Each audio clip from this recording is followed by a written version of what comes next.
Lengva ar visgi sunku kalbėti apie pinigus asmeniniam gyvenime? Vyras tuo metu savo pinigus uždirbamus dėjo į rezervą. Taip. Ir dabar pasibaigus motinystės atostogom aš gyvenu nuo atlyginimo iki atlyginimo. Atrodo, kad jo pinigai yra jo pinigai ir nesikėsink į mano pinigus. O man atrodo, emociškai yra labai sunku. Iš tiesų tiek moteriai, tiek vyrų, jeigu moteris uždirba stipriai daugiau. Man reikėjo metodikų, žinių, aiškių struktūrų, kad pas mane finansuose iš skolų išlipčiau pačiai pradžiai. Kaip jaučiasi vyras, kai moteris su juo finansiškai supanašėja? Ar jam tai yra saugumas, ar jam tai visgi yra netekimas tam tikro savo vaidmens santykiuose ir šeimoje? Mes suvokiam kaip grėsmę ir mums įsijungia instinktyvus noras elgtis ne taip, kaip logiška būtų. Pakankamai lengvai galim suvaldyti tą situaciją ir tikrai to savo vidinio žvėries neišleisti ir tos instinktyvios reakcijos gali būti pakankamai lengvai suvaldomos. Finansinė neištikimybė, ko nebuvau girdėjusi, jeigu žmogus slepia, pavyzdžiui, skolas, savo, pajamas, jeigu galbūt slepia, kad jis taupo arba investuoja. Į visus dalykus, kas vyksta santykiuose, žiūriu ne kaip geras ar blogas dalykas, o kaip ką tai indikuoja? Jo, ką tai kuria, apie ką tai bus ateityje. Ir mums tikslas yra surasti bendrą valdymo modelį, kuriame ir vienas ir kitas jaustųsi saugus. Vienas jaustųsi saugus, kad visi pinigai nebus išleisti kažkam, o kitas jaustųsi saugus, kad jisai turi laisvę už savo pinigų dalį, ją leisti kaip jis nori.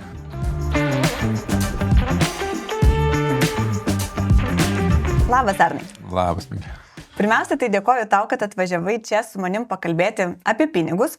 Ir turbūt žinai, kad esi vienas iš pirmųjų mūsų tinklalaidės pašnekovų. Tai aš noriu ir tau... Iš tikrųjų, tai nežinau. Nežinai. Tai pradedama noriu ir tau, ir mūsų klausytojams truputį pasakyti apie šitos tinklalaidės idėją ir kokią mes matome viziją ir prasmę. Aš pati dirbu finansų srityje ir suprantu, kad žmonėm finansai yra labai svarbi ir kartu labai jautri tema. Bet žmonės apie tai sunkiai kalba. Yra daug visokių emocinių barjerų ir mums tai svarbu santykiuose, darbe, versle, vaiką auklėjant. Tai tinklalaidės yra idėja kalbinti žmonės iš skirtingų sferų, skirtingų specialybių, turinčių skirtingą santykį su pinigais. Tokiu būdu paskatinti žmonės pamatyti save kai kuriuose situacijose, susimastyti, ir galiausiai imtis veiksmų. Galbūt pradėti atsakingiau leisti pinigus, galbūt pradėti kalbėti šeimoje, galbūt versle pradėti kažkokius žingsnius imtis, investuoti. Žodžiu, tai yra tokia šiek tiek kitokia finansinė edukacija. Gerai. Ir noriu pradėti tokiu tiesiu klausimu. Sakyk tau, lengva ar visgi sunku kalbėti apie pinigus asmeniniam gyvenime? Kalbėti apie pinigus lengva, bet valdyti man juos yra labai sunku, aš esu be proto išlaidus. O, tai su tavim santykiuose gali būti sunku, nebent abu išlaidus. Ja, mes su Dovilė abu esam, taip, angliškas toks žargonas yra spenderiai. Abu tokie? Jo, mes panašus šito klausimu esam. Bet turbūt edukacija tuo atveju itin svarbi pasidaro, nes kartais žmonės netyčia suvaldo savo finansus vien dėl to, kaip jie yra linkę į juos atsižvelgti, tai man netyčia niekada nesigavo suvaldyti. Man reikėjo metodikų, žinių, aiškių struktūrų, kad pas mane finansuose iš skolų išlipčiau pačiai pradžiai, nes mano gyvenimas prasidėjo nuo skolų. Čia turbūt gražiausios istorijos, kai yra nuo vienos pusės iki tos finansinės sėkmės. Turėti kapitalą, kažkokį rezervą, investicijas ir tai reikėjo pačioj pradžioj išlipinėti nes tik pradėjau gyventi ir atrodė, tai čia tam trumpam pasiskolinsiu. O kaip tu manai apie pinigus lengviau arba sunkiau kalbėti, kai tu jų turi mažai ar kai tu jų turi, sąlyginai daug? Turbūt lengviau, kai daug. Aš net neturbūt. Nežinau, kai kam gal dėl kitų įsitikinimų kokį nors, kad ten negalima pasakyti, nes kažkas atims, gali būti sunku. Arba dėl nelegalių būdų, kuriais gavo pinigus, gal tada sunku, kai turi šnekėti.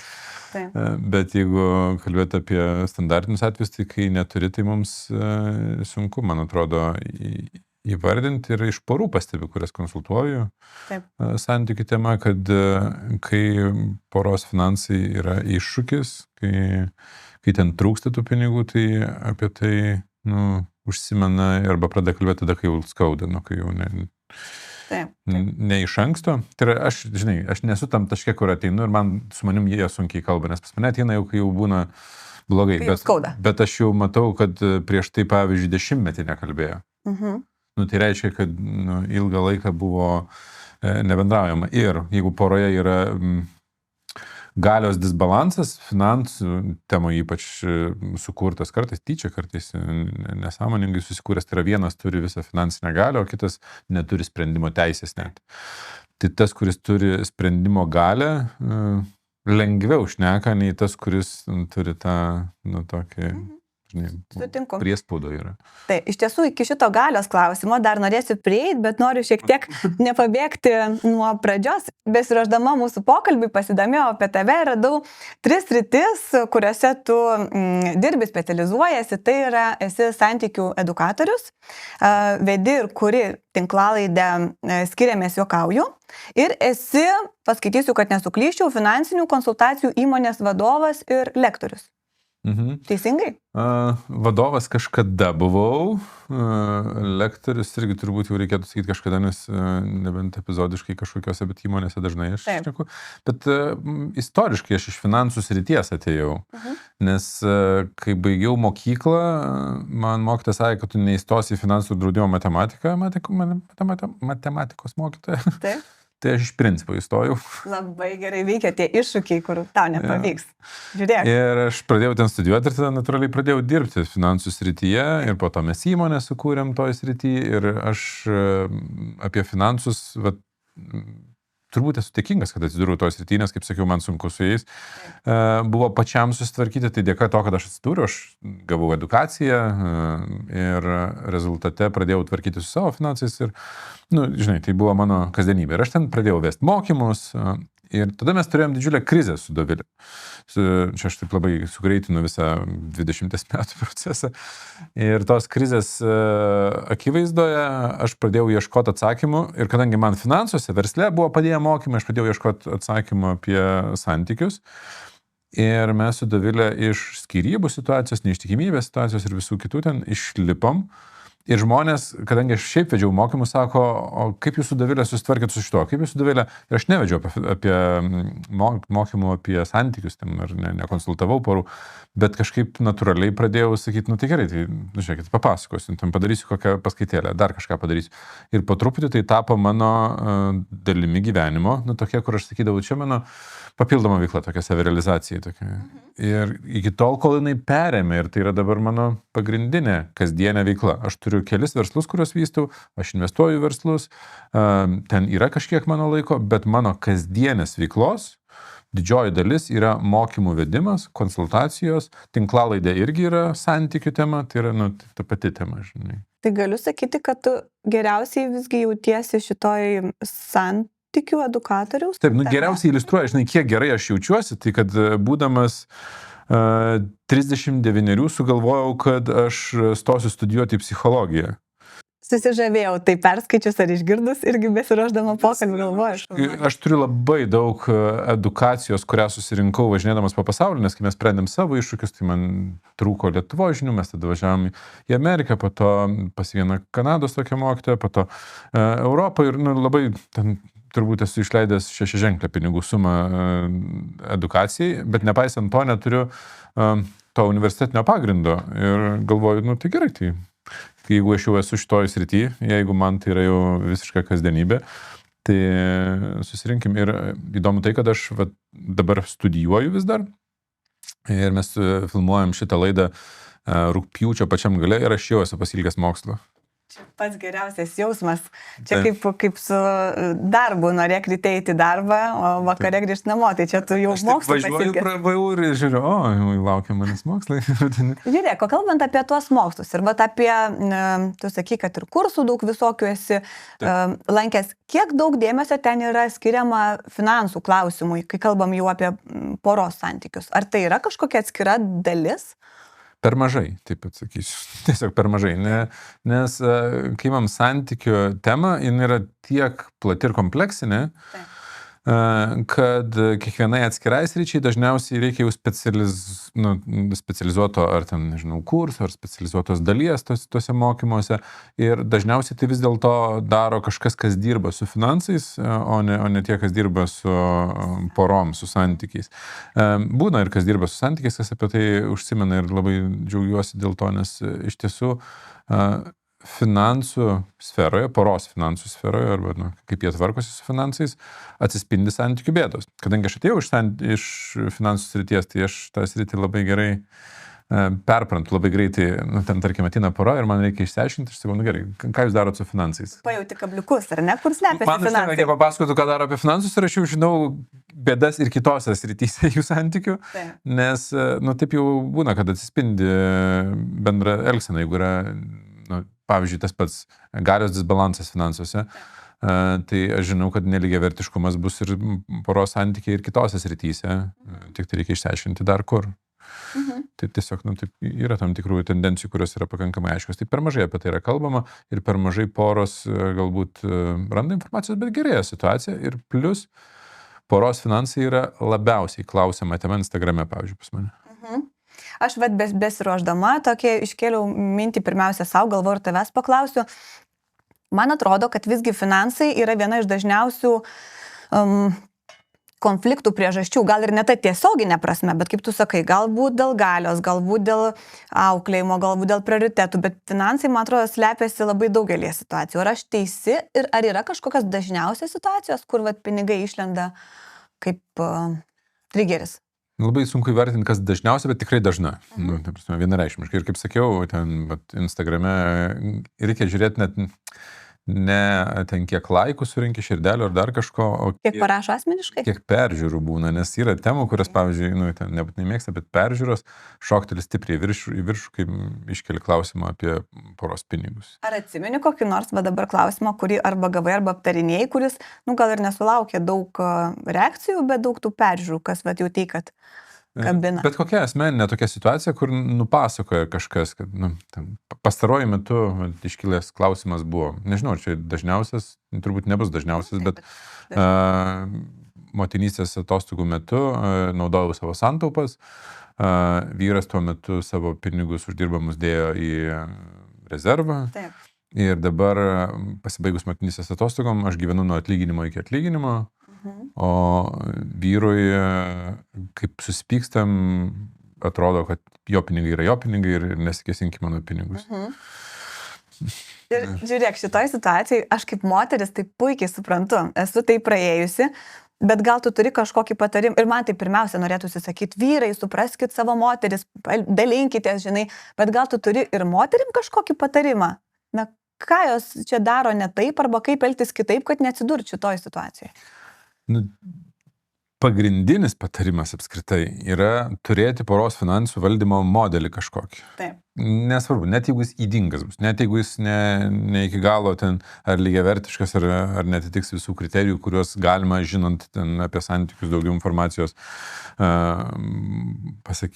susidėlioti. Bet esminė vieta, tai kad būtų kažkoks modelis. Nes čia panašu, kad, pavyzdžiui, iš klausimą aš jau galiu spėti, kad to modelio nebuvo. Aš turiu savo pinigus, tu turi savo pinigus, mes kažkaip gyvenam ir kažkaip, kol santykiai geri, tai atrodo, kad ten, gal čia mūsų bendri pinigai, vienas įsivaizduoja, kad bendri, kitas, kad nebendri, nėra jokio susitarimo, kaip viskas bus dėliojama ateityje. Ir tada natūraliai ateityje yra užprogramuoti konfliktai. Ir įdomu tai, kad kai poros finansai yra visiškai atskiri, yra užprogramuotas konfliktas. Čia pavyzdys vienas šių. Kai poros finansų sumeta viską į vieną, yra užkoduoti konfliktai. Kai poros finansus dėlioja taip, kad tu už tą, aš už tą moku. Tiesiog. Yra užkoduoti konfliktai. Nes visi šitie modeliai turi savų ydų, kuriuose galų gale pora atsiduria. Bet iš to, ką girdžiu, atrodo, kad tai nėra teisingo sprendimo ir gero. Tai kaip su tais finansais daryti? Tik jis nėra paprastas ir mes turim išmokti.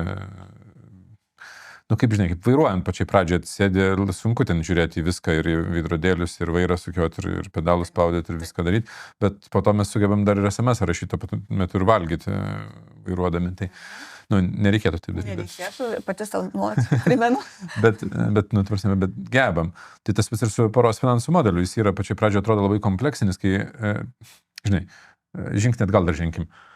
Asmuo, tam, kad suvaldytų savo finansus, jis turi turėti savo finansų valdymo modelį kažkokį. Pirmiausiai. Taip. Ir mes ateinam neturėdami savo finansų valdymo modelio dažnai. Taip. Ir tada turim kažkaip poros suvaldyti. Nu, tai nėra šansų, kad jeigu mes net savo nesugebėjom suvaldyti ir mes dar poros bandysim suvaldyti. Nu, tai aš buvau tokia situacija, kai aš atėjau į santykius su Dovilė, tai aš dar skolų turėjau, dar su savo finansais nesugebu susitvarkyti. Pasisakėjai apie skolas? Jo, nu, bent atvirumo tai pas mus buvo, bet, na, žinai, ten toj jaunystėje ten... Va taip einam per santykius jaunystėje. Ir per santykius, ir per finansus, nu, kažkaip gausis, kažkaip išgyvensim.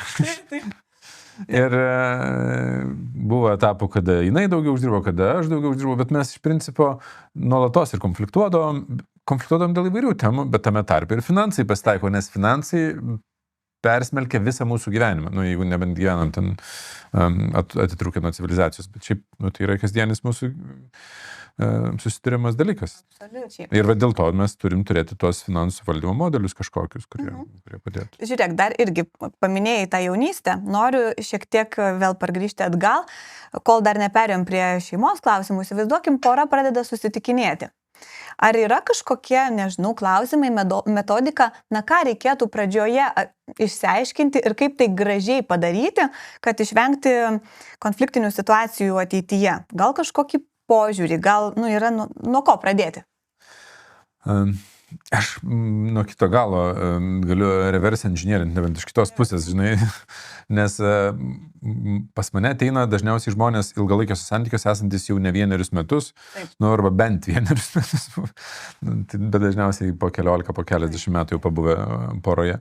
Ir aš žinau, su kokiam bėdom jie susiduria. Ir jeigu mes pačioj pradžioj nesusitarėm apie tai, nu, kaip mes įsivaizduojam poros finansus, tai po 20 metų susitart tampa ženkliai sunkiau.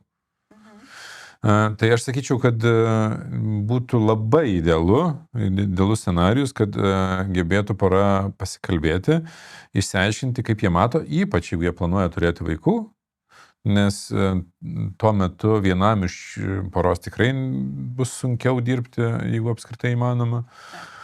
Ir kaip tai turėtų atrodyti, kad abu nesijaustų nuskriausti, nejaustų neteisybės, nejaustų nuoskaudų, nes tos nuoskaudos po to griaus santykius ir kitose srityse. Taip. Tai žinai, bet tai tikrai nėra turbūt pirmo pasimatymo tema, ar ten pirmų kelių pasimatymų tema. Čia yra tokia, jau kai mes pradedam judėti link rimto santykio, apie tai turbūt būtų logiška pasikalbėti, kaip mes matom dabar, kaip mes matom ateityje. Bet mes čia turim bėdą, nes kai santykiai prasideda, abu žmonės būna dažniausiai įsimylėję vakarų kultūroje. Žymiai geresni negu yra iš tikrųjų, ar ne? Antra pusė tobula, atrodo. Taip. Nu, kodėl mes turim dabar čia apsitarnėti apie finansus, mes vis tiek amžinai būsim kartu ir amžinai mylėsim vienas kitą. Taip nebus, atsiprašau, jeigu aš esu tas, kuris turi sugriauti su iliuzijas, bet santykiai yra sudėtingesni. Ir tai, kas vyksta pačiai pradžiai, yra biocheminis kokteilis mūsų smegenyse ir mes po kažkiek laiko nusimesim tos rožinius sakinius, pamatysim, kad yra kažkaip kitaip. Ir ta pradinė dinamika, kaip mes įsimylim vienas kitą, nu, čia dar giliau lysiu, dažnai paremta yra trauma bondų vadinamų arba mūsų emocinių bagažo, emociniam žaizdom. Ir paimkim tokį visiškai archetipinį pavyzdį. Pelenė sutinka princą. Nu, tai yra. Gali būti ir priešingas scenarius, aš nenoriu būti seksistas, bet tai yra archetipinis pavyzdys. Ir mes žiūrėdami jį su tam tikra romantikos gaidele žiūrim, galvojam, kaip fainiai viskas yra. Gyvet mane ištraukė iš skurdo, iš ten pasirinkimo nebuvimo, iš galimybių neturėjimo ir mes dabar galim gyventi ir kartais tas princas iš tikrųjų būna princo, žinai, savybėmis. Jis nebūtinai ten išvaizda, gal ir išvaizda, bet iš tikrųjų stengiasi dėl antros pusės, niekada nežemina, niekada nesako, kad aš tave išlaikau, bet, tarkim, turėjo didesnę finansinę laisvę, daugiau galimybių, didesnį socialinį statusą įtaką, ar ne? Ir atrodo, tai tokie santykiai jau turėtų būti kaip rojus žemėje, ar ne? O jos yra užkoduotas klasikinis konfliktas, net ne konfliktas, o didžiulė problema. Ilgainiui pelenė, arba moteris, kuri neturėjo pasirinkimo, pradės jaustis žeminama. Nes Net nebūtinai, ar ji iš tikrųjų bus žeminama, sakai, tai jau yra užkoduota šitoj schemai. Užkoduota šitoj dinamikai. Kodėl? Todėl, kad ilgainiui, jeigu nedirbs pora, gerai, įdėkim, jeigu nedirbs pora, jeigu nesikalbės, jeigu nesusikurs finansų valdymo modelio, todėl, kad atsiranda santykis, nusipaprastinsiu, kadangi mes neturim tiek laiko įsigilinti visą dinamiką, atsiras tėčio dukros santykis. Ateina pas mane ir aš sakau, yra tokia koncepcija, lygiavertiškumo, apie kurią labai mažai mes esam girdėję, mes dažnai lygybę bandom pasiekti. Lygiavertiškumas yra utopija, bet lygybė apskritai yra baisus konstruktas santykiuose, nes mes negalim vienodai uždirbti, vienodai vaikus prižiūrėti, vienodai. Ir gal net mūsų kompetencijos, mūsų kompetencijos skiriasi. Pagrindinis konceptas yra lygiavertiškumas. Mes turėtumėm išmokti lygiavertiškai žiūrėti vienas į kitą. Tai yra, kad nepriklausomai nuo to, kiek uždirbam, kiek galios turim, mes turim vienodai teisę turėti savo laiką, poilsį, savo pinigus ir taip toliau. Galų galia sprendimo teisę gyventi taip, kaip aš noriu ir taip toliau. Tai ateina pora ir man, žinai, vyras sako, tai pas mus lygiavertiški santykiai, sako, aš niekada nepriekaištauju, kiek reikia pinigų aš jai duodu, mes gyvenam mano namuose, sako, jai viskas suteikta. Mano namuose jau ir tu įsivaizduoji, tu jau girdi, ne? Iš karto. Ir jis neturi jokios intencijos žeminti. Taip, dar tu nepasakai, kad kai jį paprašo, tai aš duodu, nes čia būna labai irgi toks geras. Aš sakiau. Galbūt praleidau, nes kai paprašo, aš duodu. Kai paprašo, aš duodu, gyvena mano namuose ir įsivaizduok. Jau blogai. Ir ta prasme, tai yra santykis, kuriame atrodo turėtų būti laiminga pelenė. Taip. Bet ilgainiui jinai pradės jaustis žeminama, net jeigu jisai neturi tos intencijos. Jisai galvoja, kad rūpinasi, bet jausmas, taigi jos yra, su dukra taip elgiamas. Taip. Arba su vaikais, tai aš su sūnum taip elgiuosi. Jie gyvena mano namuose, jeigu reikia pinigų, kažkam aš duodu, jeigu matau, kad negeras pirkinys neduodu. Taip. Dar papamokslauji šiek tiek. Taip, tai žinai, bet tai čia yra vaiko suaugusiojo santykis ir ilgalaikiai perspektyvoje, dešimtmečių perspektyvoje, ne ten kelių mėnesių ar ten metų perspektyvoje. Moteris dažniausiai vis dėlto pradeda suprasti, kad aš noriu laisvės, savo sprendimo laisvės, turėti savo laiką, turėti savo pinigų ir abu toj naujoj dinamikoje tai nemoka gyventi. Nei vienas, nei kitas, nei jinai moka brėžti ribas dažnu atveju, nei jisai sugeba susitvarkyti su tuo, kad o kaip aš čia galiu būti pažeidžiamas, jeigu aš visą laiką buvau, ten, alfa, žinai, aš dabar viską priiminėjau, visus sprendimus ir kaip čia dabar man leisti ir kitam žmogui priimti. O vis dėlto ilgalaikiai santykiai yra apie partnerystę, jeigu mes norim tvarių santykių, žinai, gali būti ilgalaikiai santykiai ir apie vergovę, bet aš apie juos nenorėčiau kalbėti. Gerai, bet ta situacija, man atrodo, yra gana... Taip, gana dažna. Ir čia tada klausimas, pinigai yra ar būdas parodyti meilę, ar būdas parodyti galę. O kartais galbūt, kaip tu sakai, rodo meilę, o jaučiasi gale. Labai gražiai vardinai, taip. Klausau, tavęs. Žiūrėk, ką galime patarti, ką galime, nežinau, iš jau esamų pavyzdžių, iš tavo praktikos, ką patart moteriai ir ką patart vyrui šitoje situacijoje, jeigu jie tokio yra. Nuo pat pradžių, žinai, jeigu mes kalbėsim apie ten visiškus jaunuolius, greičiausiai tiesiog jų galvoj per daug kitų interesų yra nei domėtis finansais, nors mano istorijoje yra buvę žmonių, kurie 18 ateina į konsultacijas ar į mokymus ir ieško atsakymų. Bet jau tam amžiui, kur pradedi ieškoti atsakymų, tai būtų labai logiška suprasti bendrai, kaip veikia santykiai ilgoje perspektyvoje ir pradėti taikyti principus, kuriais kuriamas lygiavertiškumas poroje. Tai yra, paimsiu konkretų pavyzdį, tokiam abstrakčiom fazėm. Taip, kažką tokį. Tarkim, vienas žmogus susipažino su kitum, vienas uždirba 10 kartų daugiau pinigų nei kitas. Ir reali situacija. Vienas, pavyzdžiui, studentas dar yra studentė, nesvarbu, lyties bandykim nevardinti, bet nėra didelio skirtumo. Ir tada, kai jie sugalvoja važiuoti atostogų, pavyzdžiui, dar jie tik draugauja, net negyvena kartu, dar poros finansų nereikia valdyti kartu. Kas apmoka atostogas? Manau, nebijotinai vyras apmoka šitą situaciją. Jeigu jis 9... Aš iš karto visgi prikabinau. Veikia stereotipai. Tas, kas uždirba 10 kartų daugiau, ar ne? Nukabiname etiketę, tas, kas uždirba 10 kartų daugiau, manau, apmoka. O atrodo, labai paprastai viskas, tai jisai turi apmokėti. O tada kokią sprendimo laisvę turi tas, kuris neuždirba? Kokį viešbutį rinktis, pavyzdžiui? Jokios, nebent jam sako, tu išrink. Aha. Bet vėlgi aš bandau tada į tą vaidmenį įsijausti, aš jaučiausi labai negerai, nes man viskas atrodys, man viskas atrodys labai brangu. Taip. Ir kaip Ir kaip tada elgtis? Ir kaip susidėlioti tada Taip. tokiam. Ir mes pradedame matyti, kad nėra jokio lygiavertiškumo. Arba vienas rodo meilę, kuri pačioj pradžiai jaučiasi galbūt ir kaip meilė. Taip. Ir gal tos galios labai ten ir nesijaučia ir ten to žeminimo. Bet ilgainiui, jeigu visą laiką aš neturėsiu laisvės pasirinkti, tai bus kažkaip nefainiai. Iš kitos pusės tas, kuris rodo tą meilę, aš suprantu, kad yra labai geros intencijos ir ten nori gal palepinti ir kartais surprizą darant tikrai galite išrinkti ir ten nupirkti ir jokių problemų nebus, bet mes iš karto turim pradėti kalbėtis, o kaip mes priiminėsim sprendimus. Ar jie bus lygiavertiškai priiminėjami, ar vis dėlto tas, kur turi finansus ir priiminės sprendimus, o aš neturėsiu teisės. Ir aš suprantu, vėl, čia daug temų. Ten gali trūkti kompetencijų. Apie investicijas greičiausiai priiminės sprendimą tas, kuris turi pinigų, kitas tiesiog neturi kompetencijų priiminėti. Bet galėtų domėtis kartu ir pamažu tos kompetencijas įgauti. Bet supaprastinsiu, tai gerai, tai tarkim, vienas uždirba 10 kartų daugiau, kitas 10 kartų mažiau. Ir jūs susitarėt, kad važiuojant atostogų, jūs ir apmokėsit sąskaitas 10:1, ar ne, 9:1. Vienas 90%, kitas 10% sumos. Tai yra rekomenduotina tai daryti? Ne, čia nėra rekomenduotina, bet čia labai įdomus dalykas. Kai mes turim finansų valdymo modelius, žinai, manęs klausia, tai koks modelis yra geriausias? Geriausias modelis toks, kuris iš tiesų jums abiems tinka ir nekuria bent jau tuo metu, bent jau trumpuoju periodu, neteisybės jausmų ir nuoskaudų. Ir mes, kai diegiam kažkokį finansų valdymo modelį, klausimas, ar jis yra progresas nuo buvusio, ar regresas, ar prastėja. Tai jokio modelio neturėjimas irgi yra strategija, tik labai prasta.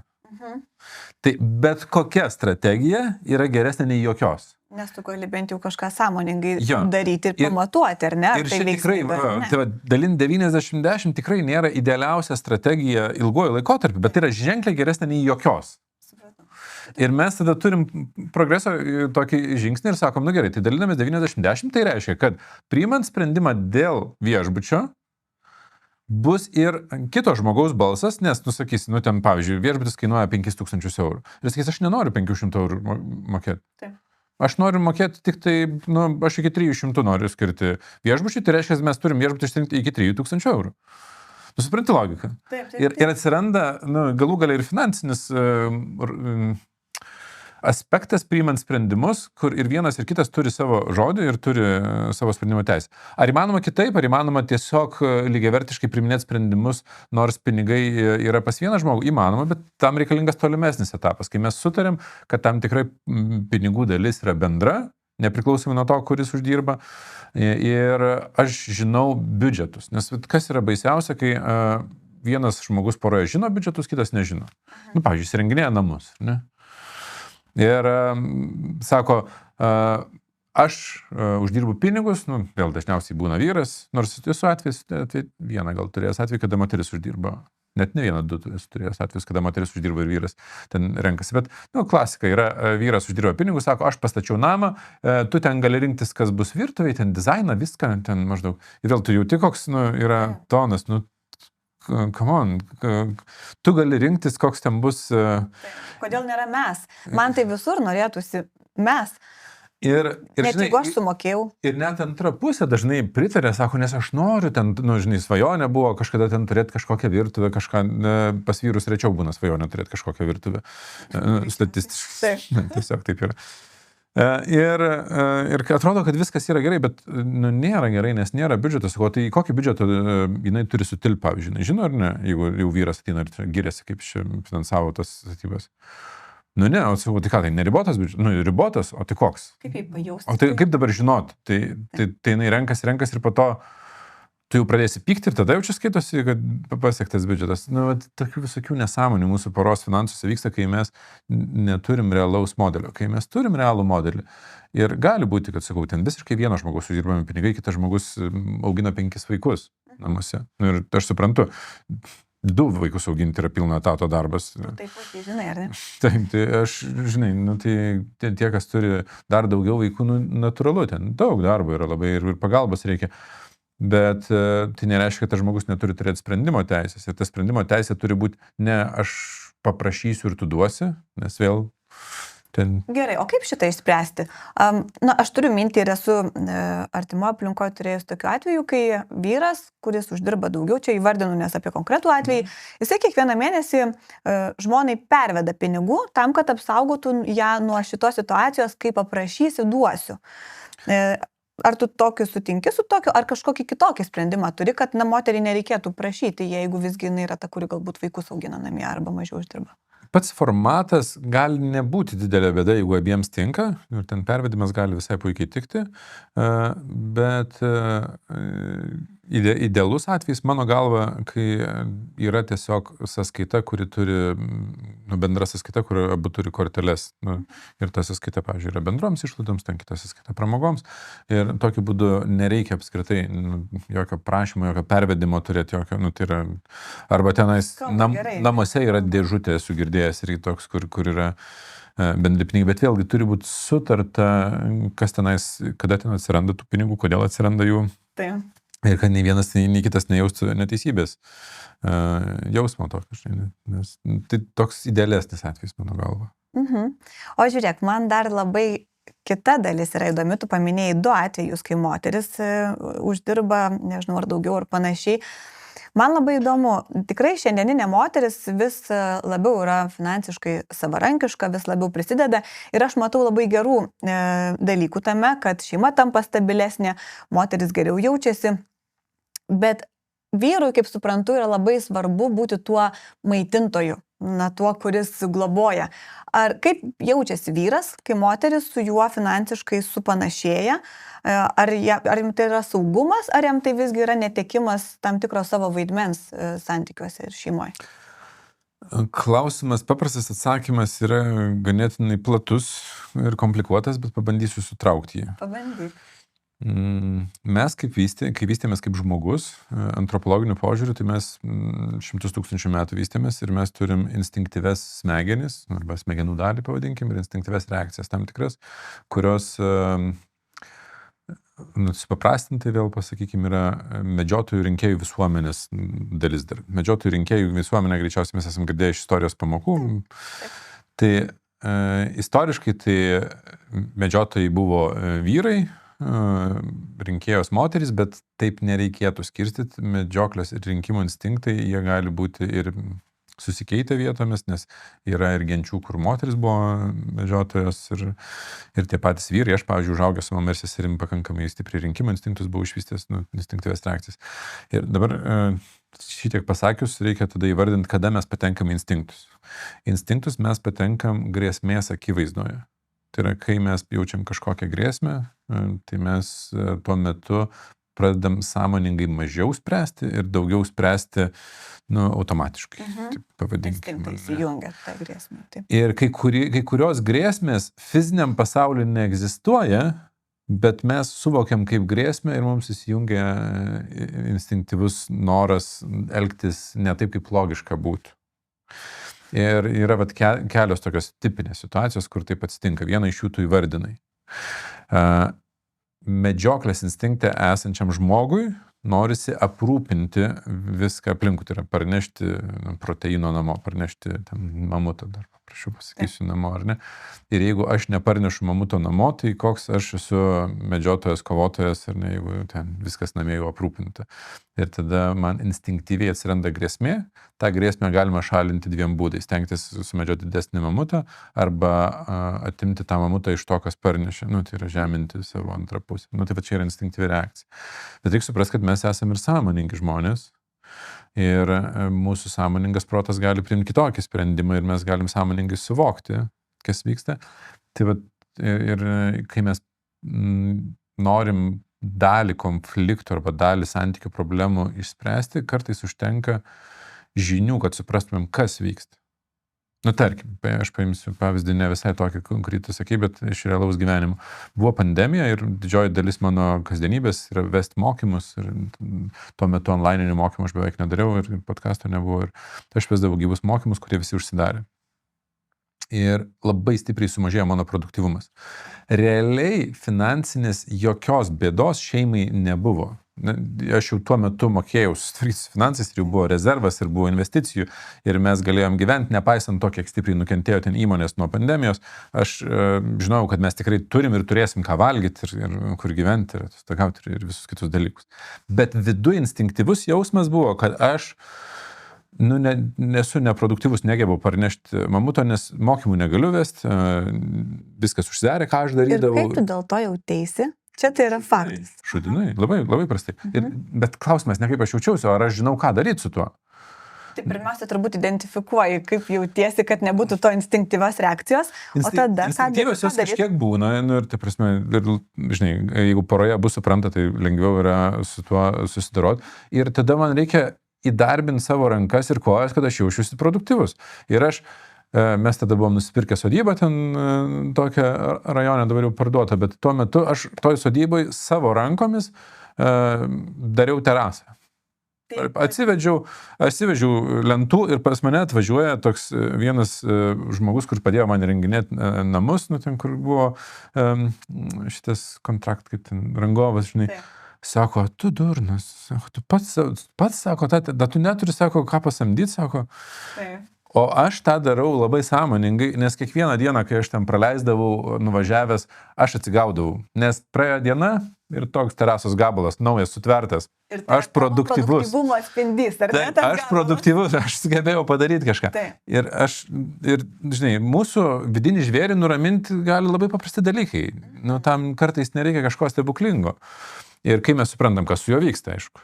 Man patinka tai, ką aš girdžiu, nes tai norėčiau, kad ir vyrai išgirstų, kad šitoje vietoje nereiškia būtinai uždirbti daugiau pinigų, bet pasijusti produktyviu ir naudingu galima įvairiais. Aišku, ten po to kiti santykių aspektai susilieja, kad jeigu poroje yra stiprus nelygiavertiškumas prieš tai ir buvo ten galios disbalansas ir tas galios disbalansas pakito į kitą pusę, tai bus daug labai bėdų, nes, žinai, kaip sakiau, vienas yra galioj, kitas yra lyg ir priespaudoj, tai po to, kai pasikeičia į priešingą pusę, tai ne tai, kad susilyginame, pasikeičiam, tai yra labai sunku ir emociškai priimti, ir elgesio modeliai keičiasi visokie, bet jeigu mes šiaip poroje gebam kalbėtis, sutarėm, jeigu mes neturim fundamentalių ten kažkokių didelių iššūkių ir bėdų santykiuose, tai mes pakankamai lengvai galim suvaldyti tą situaciją ir tikrai to savo vidinio žvėries neišleisti ir tos instinktyvios reakcijos gali būti pakankamai lengvai suvaldomos paprastais veiksmais.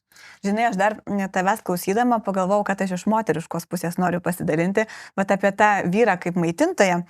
Kai aš pati buvau jauna ir tikrai finansų stigo, aš labai net agresyviai neleisdavau už save mokėti, kad net nekvestionuotų, jog aš galėčiau kažkur bendrauti ar būti dėl finansinės naudos. Nors galbūt vyras visai ne dėl to tai darydavo, bet aš taip jau įsitvėrus būdavau, kad tikrai ne. Dabar, kai aš, bent jau stabili finansiškai, aš taip mėgaujuosi, kai vyras už mane sumoka, bet tai irgi parodo mano vidinę savijautą, kiek aš jaučiuosi stabili ir savim pasitikinti. Tai man gražu girdėti iš tavo vyriškos pusės, kaip tu jautėsi toje situacijoje ir moterys irgi turi tą... Ne tik, žinai, klausimas yra apie ilgalaikius santykius. Aš nieko nežinau apie tavo santykius, bet mes kažkada matėm, kai pora, pažįstami kažkokie ginčiuosi, kas ten turėjo sumokėti kaviniai. Ir atsimenu, kaip Dovilė mano žmona sako, neprisimenu, sako, kaip būtų gyventi, jeigu reikėtų mums aiškintis, kas turi sumokėti kavinį, nes pas mus tokie klausimai iš vis neegzistuojantis yra. Nes yra... Kada neegzistavo? Jie egzistavo kažkada. Išsisprendė. Bet kai yra poros finansų valdymo modelis, jie yra tiesiog išspręsti. Jie niekada nekyla jokio neteisybės ar ten kažkokių nuoskaudų, neteisybės jausmo dėl to, kas turi mokėti parduotuvį, kas turi mokėti. Viskas yra savaime aišku, gali iškilti klausimų dėl kažko naujo, ko prieš tai niekada nebuvo. Net nežinau, kas dabar tai turėtų būti po tiek metų jau poros finansų valdymo, bet vis iškildavo, ten atsiranda kažkoks naujas scenarijus Dovilės veikloje, ar ten mano investicijos kažkokios, ar čia darom bendrai, ar ne bendrai, ir apie tuos aptarė, bet visa kita yra savaime aišku, kad jau ten mes einam, ten yra bendros išlaidos, ten yra tavo išlaidos, ten yra mano išlaidos.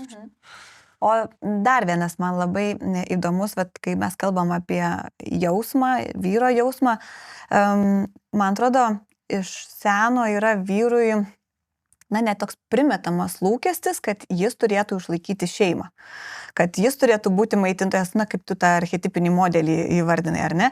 Man atrodo, kad jis vis dar yra gyvas ir man visą laiką įdomu, kaip vyras tame jaučiasi, kad galbūt vieną tai paskatina daugiau imtis, kurti verslą, uždirbti, o gal kitas jaučiasi pasimetęs, jeigu jis turi daugiau to rinkėjo, o ne medžiotojo savybių, ar ne? Kiek gajus tas lūkestis vyrų ir kaip vyras jaučiasi? Jis mažėja. Šiaip bendrai tendencija, nes ir su porom kalbant, tikrai yra nemažai porų, kur kalbasi apie tai, kad aš norėčiau santykių, kur nėra ten kažkokių tokių, stigmų iš praeities, kad čia tu turi tą daryti, tu turi. Yra tokių porų tikrai. Ir kaip sakiau, instinktyviai kartais žmonės net patys nejausdami nori to. Nori to net nebūtinai, kad daug uždirbtų, bet kartais žemina ten antrą pusę, kad tik tai pats jaučius. Nes neturėjom savo podcast'e svečią iš krizių centro. Moteris buvo atėjus pasakoti apie kaip moteris prieina iki smurto. Ir vienas iš scenarijų, kaip prieina iki smurto šeimoje. Čia moteris, kai ji patiria smurtą. Kai ji patiria smurtą iš vyro pusės. Tai kur pastebėti indikacijas, kaip artėja smurtas, tai viena pirmųjų indikacijų yra izoliacija. Tai yra finansinė izoliacija, draugių izoliacija. Tai yra, tu nedirbk, aš tavim pasirūpinsiu, kam tu dirbi, aš vis tiek... Kur tai atrodo lyg ir meilė, lyg ir rūpestis, ar ne? Būtent, o tai yra jau, toks raudona vėliavėlė. Kad jau čia kažkas negerai, kur tu ten su tom draugėm eisi, Taigi, aš juk tave taip myliu, geriau su manim pabūti. Jo, taigi tu turi mane, taigi viskas čia yra gerai, taigi būk namie. O po to ta moteris sako, tai man reikia gal ten kažką, kam tau reikia, visko čia yra namie. Ne?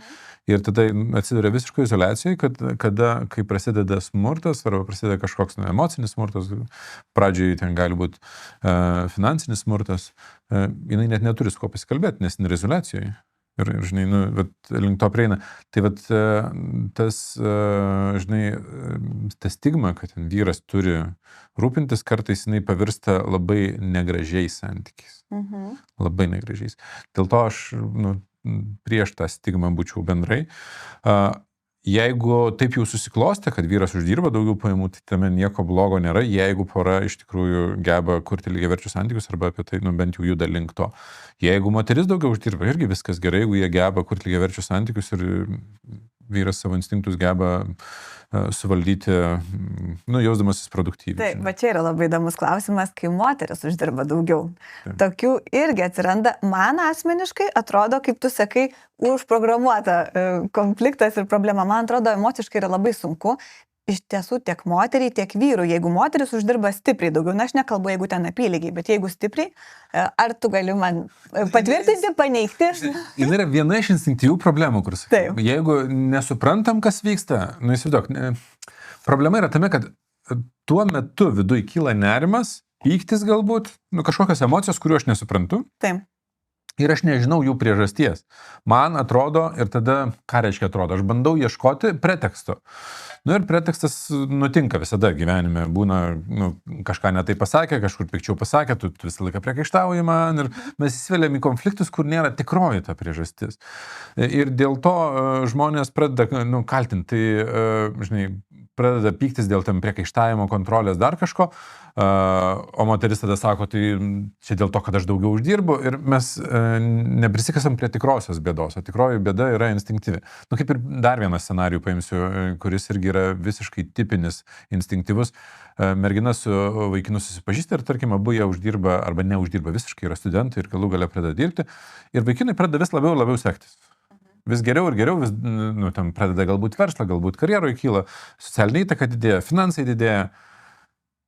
Ką tai sukuria merginai? Atrodo, turėtų sukurti džiaugsmą. Sekasi mūsų šeimai, jie susižadėjo, pavyzdžiui, ar ne? Nepilnavertiškumą sukuria? Ne visai. Sukuria nesaugumą instinktyvų, todėl kad, grįšiu 100 000 metų atgal. Jis daugiau galios. Jis turi daugiau galios, o tai reiškia, kad jis bus labiau patrauklus didesniai daliai, primenu čia apie urvinį vyrą šneku, ne apie dabartinį vyrą, bus jis patrauklesnis didesniai daliai patelių, Taip. Ir jis bus prieinamas didesniam kiekiui patelių. Ir jam bus prieinamas didesnis kiekis patelių ir pasirinkimo pūlą turės didesnį. Ir tai yra, tai yra pavojus. Nepagalvojau, bet santykiuose taip, manau. Ir tai yra pavojus. Ir būna taip, kad moteris sako, aš džiaugiuosi, vyras sako, aš nejaučiu jokio palaikymo, nuolatos priekaištauja, kad aš stengiuosi dėl šeimos. Ir iš kur tai atsiranda? Vėl tas pats instinktyvus nesaugumas. Aš noriu tiesiog, kad jie abi pusės turėtų, tartum, po scenarijų, kad žinai, lygiavertiškai skambėtų viskas. Ir vėl lygiai taip pat mes turim suprasti, kas vyksta, kad konfliktas realiai ne dėl to, kad jis uždirba yra, o dėl vidinio nesaugumo, dėl galbūt emocinio bagažo ar žaizdų, dėl ko aš jaučiuosi nesaugiai, ar ten jisai ir mes tada atitinkamai galim uždėti tam tikrus susitarimus poroje, kurie leidžia abiem jaustis saugiai tame santykyje ir nuimti instinktyvę grėsmę. Tai čia yra tokie pagrindiniai dalykai, kur su pora reikia dirbti edukacijos prasme, žinai. Kur turbūt ir jeigu tik tai žmogus geba suprasti tą jausmą, manau, įvardinus, partneriui labai pasikeistų, jeigu sakytų, aš jaučiuosi nesaugi, nes galvoju, kad galbūt, ar ne? Vieni jau kai įvardinį būna, sako, kodėl čia aš taip jaučiuosi. Ir, žinai, jeigu dar poroje vėl nėra fundamentalių bėdų, jie kalbasi, jie yra pakankamai atviri, dar nėra sugadinę santykio tarpusavį, ten nėra prisidirbę nesąmonių, tai poroje prasideda pokalbiai ir jie turi galimybę iš to išlipti, nebandydami ten slėptis po lapais ar ten po kilimu pašluoti ir sakyti, kad čia nieko nėra, aš nieko nejaučiu, čia viskas gerai. Yra tie jausmai, bet su jais galima, žinai, susitvarkyti ir mes galim sukurti normalų santykį ir leisti ir antrai pusiai uždirbti ir kilti karjeros laiptais, vėlgi neaukojant savęs ir lygiai taip pat stengiantis lygiavertiškai priiminėti sprendimus, turėti savo laisvę, savo laiką, savo sprendimus. Tai ir vienu ir kitu atveju, ir kai moteris daugiau uždirba, jeigu pora sugeba suprasti, kas vyksta ir sutarti, kad viskas gerai, ką pastebi, tarp kitko, kad kai moteris daugiau uždirba, būna iššūkių, nesakau, kad dažniausiai, nes neturiu aš labai didelės imties turbūt šimtų žmonių, bet moteris būna, kad irgi jaučiasi, kad o tai kodėl jisai negali uždirbti ir tam tikrą jam lūkestį vis tiek tokį iškelia, kad o tai tu privalai. Tai va šita vieta yra tokia skirtinga, nes kai vyras daugiau uždirba dėl savo instinktyvių reakcijų, dažniausiai sako, man labai fainai, kad aš čia daugiau uždirbu, čia maždaug ir visuomenė tam pritarė. Taip. Jeigu moteris daugiau uždirba, tai moteriai būna toks jausmas, o tai jisai negali daugiau uždirbti. Aš noriu, kad ir jisai uždirbtų daugiau. Taip, ir tada galbūt net ir toks ne tiek jau palaikantis, bet priekaištaujantis tonas atsiranda, kad tai gal tu daugiau daryk, ar ne? Tai tu pasistengti, kodėl tu ne... Bet iš vienos pusės mes turim suprasti, kad ne visi privalo norėti daugiau uždirbti. Nes aš esu turėjęs tokių pakankamai atvirų porų, kur mes išsiaiškinom ir sako, bet aš tai nenoriu daugiau. Sako, čia yra tavo gyvenimo kokybės noras, kur tu nori ten tokio dydžio name. Man nereikia, aš noriu mėgautis savo kasdienybę ir žmogus uždirba. Nėra taip, kad, žinai, aš nekalbu apie gulėjimą ant sofos ir ten alfonsizmą. Taip, bet aš bendrai yra įmanoma laiminga sąjunga, jeigu vienam laimė yra finansinis stabilumas ir saugumas, o kitam potyriai ir emocijos. O kokį klausimą tu čia uždavai? Ar įmanoma laiminga sąjunga? Ne? Taip. O ar sąjungos tikslas yra būti laimingiems? Aš perklausiu. Aš galvočiau, norėčiau, kad taip, bet aš suprantu, kad... kad ne. Jeigu mes kalbam apie dviejų žmonių ilgalaikį santykį, laimės akimirkos, palaikymo akimirkos, pagarbos akimirkos, jos yra dalis santykio. Taip, jos bus. Bet ilguoju laikotarpiu bus visko. Šitas pats, žinai, kaip aš imu dabar tokias metaforas mėgstu, Aurimas Valujavičius išplaukė per Atlantą plaukti, ar ne? Ir kaip jo tikslas būtų, sakytų, mano tikslas yra ramus plaukimas per Atlantą, kad aš visą laiką saulėje ir ten su vėliu. Taigi, mes galvotume nelogiška. Jis plaukdamas žino, kad jis plaukia per vandenyną ir tai reiškia, kad bus saulėtų dienų, bus audrų, jis garantuotai susidurs su didesnė ar mažesnė jėga stichijos pasipriešinimo ir jam reikės su tuo dorotis. Ir plaukimo prasmė nėra būti laimingu. ten būti džiaugsme. Taip. Plaukimo prasme yra gilesnė, kuri leidžia pereiti per visus šitos. Tai žinai, aš labai mėgstu vieną paprastą dalyką pasakyti, kai aš užduodu klausimą, o ko jūs tikitės iš santykių, ir žinai, dabar kai yra technologijos, būna tas word cloudas vadinamas, kur žmonės rašo atsakymus telefonais ir ekrane dažniausiai paminėtas žodis didžiausias pasidaro, kiti mažesni. Taip. Tai ekranas atrodo taip, vidury didžiuliam raidėm saugumas užrašyta. Ko nori iš santykių? Ko nori iš santykių? Aš sutikčiau. Tai aš vienareikšmiškai, aš žinau, didžioji dalis, tada ten visokių palaikymo, pagarbos, džiaugsmo, nuotykių ir taip toliau, ir visokių kitokių dalykų aplinkui apsidėlioja, ar ne? Bet reikia suprasti, kad visus tos dalykus turi kažkas suteikti. O realiai antra pusė be pastangų mums gali nuolatos suteikti vienintelį dalyką. Gerai, vienintelį dalykų grupę, apimkim. Pasakyk. Tai yra sunkumus, vargus, pasipriešinimą, problemas. Kitais žodžiais tariant, ne taip viskas baisiai atrodo, augimą. Visa tai yra augimas, tai yra augimo priemonės, nes neįmanoma augti tiesiog, tu turi turėti sunkumų, dar kažko. Tai santykių, žinai, iš principo viena iš pagrindinių prasmių yra augimas, savirealizacija ar kažkokias to atmainos, gal pavadinsiu. Ir kai mes ateinam į santykį tikėdamėsi, kad suradau savo antrą puselę, su kuria viskas bus ilgai laimingai ir daugiau nieko nereikės daryti, tai mes turim iliuziją, kurią sukūrė fikcija, knygos, pasakos, filmai ir mes gyvenam visiškai nerealybėj. Ir santykiai yra dviejų žmonių skirtumų valdymas, mes nuolatinis dar prie viso to. Ir kai tu sakai, ar įmanoma laiminga sąjunga, kai du žmonės yra skirtingi. Aš kitaip pasakysiu, nėra dviejų žmonių, kurie būtų vienodi. Mes galim epizodiškai surasti du labai panašius žmonės ir galim turėti nuostabų 3 mėnesių, 6 mėnesių romaną, kur abu būsim laimingi ir nieko daugiau nereikės. Ilgojo laikotarpiu mes turėsim santykius, kuriuose santykis mus ugdys. Tai iš tavo atsakymo aš pasidariau 2 išvadas. Viena, kad aš neteisingai suformulavau klausimą, nes čia laiminga, nelaiminga, žinai. Ne, tu labai tiksliai suformulavai, kaip dažnai žmonės klausia. Tipinį tą, ar ne?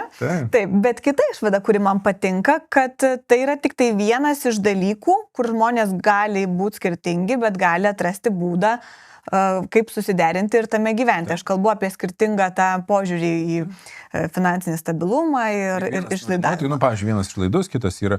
Ir mums tikslas yra surasti bendrą valdymo modelį, kuriame ir vienas ir kitas jaustųsi saugus. Ką reiškia saugus? Tai vienas jaustųsi saugus, kad visi pinigai nebus išleisti kažkam, o kitas jaustųsi saugus, kad jisai turi laisvę už savo pinigų dalį, ją leisti kaip jis nori. Ir tada mes vėlgi prieinam, kad reikia to finansų valdymo modelio. Taip, kad tu jau prieš tai vardinai ir šitoj situacijai. Dar vieną turiu, kadangi čia santykiai ir man toks su santykiais yra žodis neištikimybė ir besiruošdama aš radau terminą finansinė neištikimybė, ko nebuvau girdėjusi.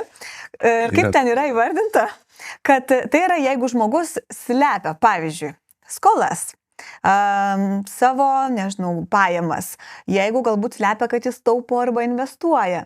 Ir man kilo mintis, ar gali būti teigiamas šitos neištikimybės atspalvis, jeigu aš tyliai taupau ir investuoju, ką ketinu mudviejų abiejų arba šeimos labai panaudoti. Ar visgi tai nereikėtų slėpti?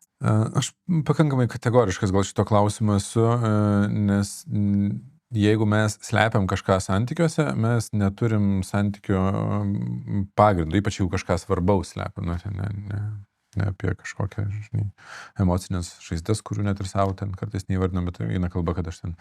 Tai pavyzdžiui, paimkim paprastą dalyką, jeigu žmogus yra neištikimas, klasikinė prasme, tai tame vienareikšmiškai yra įtraukta ir finansinė neištikimybė. Jisai turi nuslėpti kažkiek pajamų ir kažkiek išlaidų. Kažkokiu būdu. Tai reiškia, tai yra neištikimybės dalis. Jeigu aš tik finansus slepiu, tik finansinė neištikimybė yra, tai yra slepiu kažkokias išlaidas arba kažkokias pajamas, natūraliai kyla klausimas, kodėl. Ir tai yra indikacija, kad santykiuose yra kažkas, apie ką mes galbūt nekalbam, ties kuo reikėtų dirbti. Ir aš į visus dalykus, kas vyksta santykiuose, žiūriu ne kaip geras ar blogas dalykas, o kaip ką tai indikuoja? Jo, ką tai kuria, apie ką tai bus ateityje. Ir jeigu aš matau, kad yra, pavyzdžiui, moteris sako, man reikia, aš atskirai atsidedu ten, papuošalus šiek tiek ten perku ir ten, man tai labai aiškiai indikuoja, kad santykios yra nelygiavertiškumas ir yra finansinė galios persvara į vieną pusę ir jinai bando kažkokiu būdu susikurti savo rezervą. Ir tai yra jau negerai. Ir žmonės, žinai, kaip yra santykiuose, yra viena labai didžiulė bėda. Mes labai aštrius konfliktus, kur labai stipriai susipykstam, ten garsiai rėkiam, dažnai traktuojam kaip labai svarbius, nors iš tikrųjų dažnai nėra svarbus. Svarbiausia, ar ne? O lėtinį, pavyzdžiui, nelygiavertiškumą, lėtinį ten tokį, kad aš jaučiuosi menkinama, ar ten, kad vyras ten galią naudoja finansinę prieš mane, ar ten kažkokią izoliaciją, mes traktuojam, taigi nieko tokio, kaip visi panašiai čia taip elgėsi, man tiesiog reikia čia šiek tiek savo pasitaupyti atskirai, kad jis nežinotų. Kai tai yra lėtinė problema, kaip ir lygos lėtinės, kai jos prasiveržia, tada jas tvarkyti yra beprotiškai sunku. Jos yra, aš tikrai žinau atvejų, kur aš pakėliau rankas ir sakau, aš tikrai nežinau, kaip tvarkyti ir matau tik kelius atskirai, jau kai tos lėtinės problemos būna stipriai pažengusios. Tai dėl to, žinai, tas finansinė neištikimybė dažniausiai turi labai didžiulę tikimybę peraugti lėtinę problemą ir jeigu tai yra, nežinau, siurprizo kūrimui, nežinau, kuriu ten... Čia toks trumpalaikis tada būtų, jeigu siurprizo kūrimui. Gali ten būti 10-mečių ir ten 50-mečių, ten taupau kažkokiai svarbiai kelioniai ir ten dar kažkam. Taip. Tada gal ir nieko, žinai, gal tai yra toks visiškai aiškus tikslas, tas slėpimas yra dėl labiau meilės, ne dėl galios kažkokios disbalanso, tai viskas tvarkoja, žinai, bet jeigu tai yra taupausi, nerodau, nes atims, nerodau, nes išleis, nerodau, nes jausiu priekaištus ar ten dar kažką, tai yra jau indikacija, kad santykiuose, ne tik finansuose, bet ir santykiuose yra iššūkių. Taip, suprantu, visur turbūt ta priežastis yra svarbiausia ir tikslas. Jo, kas po to slypi, žinai. Iš tiesų, dirstelėjau į savo užrašus, žinau, kad aš tai galėčiau dar kalbėti, bet mes jau nemažai kalbam, o aš dar labai noriu trumpai paliesti ir tavo asmeninį požiūrį, jau grinai tavo gyvenime. Ar esi turėjęs situacijų, kai dėl pinigų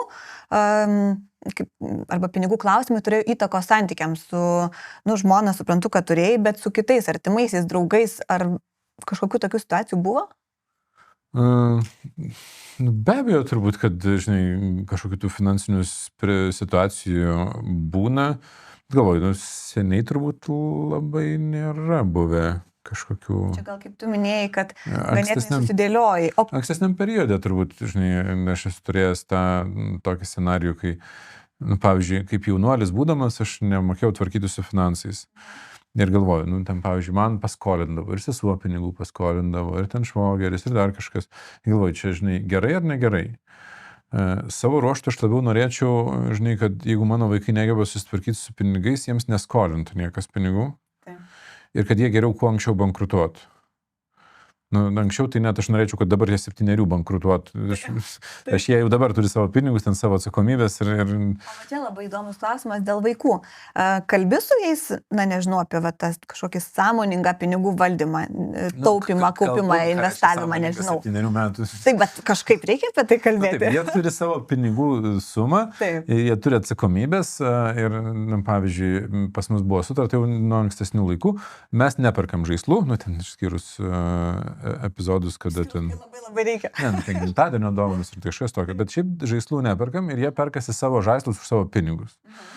Ir dar kadangi jie dviesi ir aš dvynukus turiu su Dovilė, tai, žinai, jie ten būna, man reikia. Ir būna taip, kad vienas turi pinigų, o kitas jau yra išleidęs. Taip. Ir neturi, bet žinai, bet... Mūsų nepasitarė, ar, kiekvienas savo. Tarės, jie turėjo ten ir diskusiją, žinai, jie norėjo Nintendo, sakau, gerai, susitaupykit. Ir jie taupėsi ir sakau, tai jūs jau turite tiek pinigų, kad dviesi susidėję galite vieną Nintendo nusipirkti ir žaisti pakaitomis. Nesutiko. Ir jie taupėsi iki galo, kol savo nusipirko Nintendo. Ir abus nusipirko, žinai. Tai taip pat, žinai, aš turiu norą, kad jie matytų tos pinigus, pradėtų suprasti jų vertę ir jie po truputį pradeda, jie, žinai, skaičiuoti, visai neseniai sąlyginai pradėjo ir pradeda suprasti, kiek tas pinigų yra, bet čia brangu, nebrangu, daug, nedaug.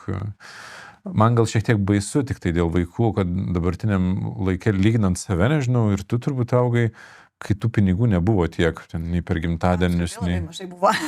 Ir aš dabar, kai pamatau, kiek per gimtadienius vaikai gauna, nu, nes jau ten nei žaislais dovanot, nes tų žaislų tenais, ir pinigais dovanot gaunasi, kad didžiulės pinigų sumas sąlyginai tokio amžiaus vaikai gauna. Sutinku. Nors mes, pavyzdžiui, šeimoje visą laiką būdavom sutarę, kad pinigai nėra dovana. Ir dovana tai yra kažkas, galbūt ko žmogus nori, ar potyris, ar kažkas. Bet perėjom ne per seniausiai prie to, kad visgi sūnus paprašo, kad jam dovanotų pinigais, nes jis nusprendė investuoti tos pinigus. Ir tai yra vienintelis atvejis, kur aš sutinku. 13 metų. 13 metų, bet tai va tada mes sutinkam, gerai, čia yra tada pinigai gali būti dovana, kai tu investuoji. Bet kaip tu sukontroliuosi, kas jam kitas dovanoja, atimsim... Jie pasisako, ko jie nori dažnai. Nu, turbūt nesukontroliuosi, bet draugam tai jis pasako, aš dabar noriu pinigais. Na jo, nežinai, tokia. Bet kad tu įvardinai, paskutinis jo gimtadienis buvo gegužės mėnesį ir parsinešė jau po gimtadienio tos vokelius ir jisai traukė ir sako, kodėl tiek daug? Nu, kodėl tiek daug? Man nemalonu. Ir aš suprantu, ką jisai sako, nes mes kalbam, aš labai stengiuosi apie tą pinigų vertę, kad, nu, kaip tu sakai, mūsų vaikam dabar tikrai netrūksta, ar ne? Žinai, yra gal visko, kas žiūrės epizodus, yra gal kažkam ir trūksta, bet nu, tas bendras toks vaibas yra, kad ten ir klasiokai, jeigu jau darai gimtadienį, ateina, jie prineša, nu, ten, žinai. Taip. Neslėpkim, dabar, nežinau, ten stavkė.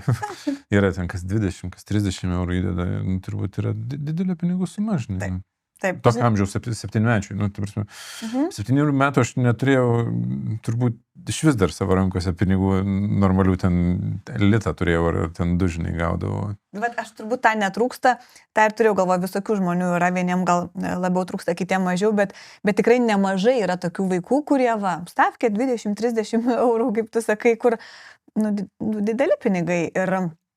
Tam, man atrodo, labai svarbu tada sveiką požiūrį ugdyti į pinigus, bet mane nudžiugino, kai jis nusakė, daug, kodėl taip, žinai? Aš vaikams neseniai sakau, žiūrėkit, mes dabar patruputį didinsim jūsų kas mėnesį gaunamą pinigų sumą, bet jūs turėsit daugiau atsakomybių, jūs patys turėsit ir, žinai, papildomas atsakomybės, pavyzdžiui, vaikam kitiems dovanas pirkti. Iš savo pinigų, ar ne? Ir tada eiti, žinai, eiti gimtadienį, ne, aišku, eiti, tai tėvai nupirks dovanas, tai tėvai viską, nu, tai visur aš noriu eiti. Taip. O jeigu pats turi nupirkti, ar tu norėsi eiti, nu, kad atsirastų, žinai, suvokimas, kas vyksta. Ir aš nežinau, ar čia yra teisingas būdas, kai užaugs pamatysim. Žinai. Nėra vieno teisingo, ypač auginant vaikus vieno teisingo sprendimo. Bet, nu, tai jeigu taip jau grįžtant prie visai to pirminio klausimo, tai yra tokių scenarijų, kur susiduri su, kad pinigai turi kažkokią įtaką, ten, ypač jaunystėje, vaikystėje, ar tam young adult, kaip čia jauno suaugusiojo gyvenime turėjo įtakos. Ir vėl jie suformavo mane kažkokiu būdu, žinai, ir per tas klaidas, tai nežinau, gal tos klaidos irgi visai teisingos ir kartais. O yra ką sužlugdo, nu tai... Kaip tu sakai, turbūt geriau anksčiau negu vėliau tas užlugimas. Kad anksčiau pajustumėm, ką reiškia nevaldymas pinigų ir tada pradėti juos valdyti. Nu, taip. Labai, manau, kad svarbu yra su vaikais kalbėti apie pinigus ir kad ir kokia kalba. Bet žiūrėk, kaip kalbėti su vaikais apie pinigus, jeigu, pavyzdžiui, suaugę tarpusavį net nesikalba. Tai iš vis yra tokia mistika, žinai. Pirmiausia, pradėkime patys kalbėti apie pinigus, tai kaip ir sakiau apie šitos tinklalaidės idėją, prasme, paskatinti apie tos pinigus, kalbėti lengviau, skirtingose kontekstuose ir galiausiai kalbėti ir su vaikais. Na ir visai pabaigai turiu tokį vieną klausimą. Jeigu tavo finansiniai sprendimai atsikeliam savaitgalį Vilnių švieslentė yra ir ten savo finansiniai sprendimai užrašyti, ką norėtum pakeisti, nerodyti? Savo išlaidumo kai kuriuose epizoduose, kur būna tokių... Nepagrįsta? Nu, tokia... Nu, yra buvę epizodų, kur realiai turbūt būtų buvę logiškiau investuoti pinigus, ir puikiai suprantu, o ne pasirinkti, tiek to važiuojam į kelionę ir išvažiuoji. Tai šitie atvejai, taip kaip atsukot, galvoju, gal finansiškai bent jau pagal metodikas nėra jie pamatuoti. Taip. Nu, Įdomu. Įdomu ir turbūt visada galima geriau su kiekviena diena. Ir dar vieną prisimenu, kurio tikrai nenorėčiau. Kai aš užsisuku kasdienybėj rutinui, aš per retai peržiūriu investicijas ir būna, kad praleidžiu arba geras progas, arba laiku kažko nepadarau. Ir man būna, žinai, ten nuoskauda tokia, kad Reikėjo. Taigi žinojau, kad bus ten rinkimai ir ten bus, taigi žinojau, kad ten bus kažkas jau vyksta. Aš tokių irgi turiu, tokių priekaištų savo, kur... Taigi žinau. Žinai, būtum nežinojęs, bent jau galėtum pasitęsti, taigi nežinojau, bet žinojau ir tiesiog, vėliau, per vėliau. Taip. Nu, tai manau, kad čia gali būti ir patarimas beklausantiem imtis tų veiksmų.